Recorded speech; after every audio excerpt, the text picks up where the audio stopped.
Hulikam ang pagnanakaw ng isang babae sa cellphone ng isang nakatulong na bantay ng printing shop sa Blooming Treat sa Maynila. Bago yan, may dalawa pang insidente ng pagnanakaw sa parehong tindahan na nahulikam din.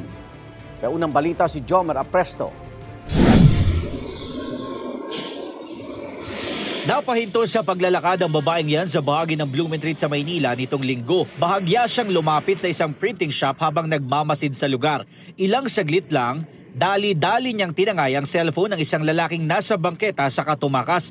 Ayon sa may-ari ng printing shop, pamangkin niya ang biktima na nakaidlip habang nanonood ng K-drama. Yung mga tricycle dito, nakita na nila, napansin nila, akala customer lang. May nag-chat nga rin sa akin na kilala nga daw. Ito na raw ang ikatlong beses na nakuha na ng cellphone ang kanyang mga bantay sa kanilang shop. Sa kuha noong mga nakaraang buwan, makikita na nagbenta pa ng sigarilyo ang lalaki. Ilang saglit lang, kinuha na niya ang cellphone ng bantay na nakaidlip din noon. Nagkaroon din umano ng insidente na natangay rin ang kanyang alkansya ng iba pang salarin. Actually, nung nakuhanan ako ng barya, almost 15,000 po yun. Kasi iniipon ko po yun, no, yung baryang yun. Palagi na nangyayari yun. Kaya yung ginawa ko, naglagay ako ng CCTV ko. Sabi ng barangay, hindi nila residente ang salarin sa pinakabagong insidente ng pagnanakaw. Magsasagawa raw sila ng investigasyon para matukoy ang pagkakakilanlan nito. May mga pulis kasama namin, binabacktrack ko namin yan. Ito ang unang balita, Jomer Apresto para sa GMA Integrated News.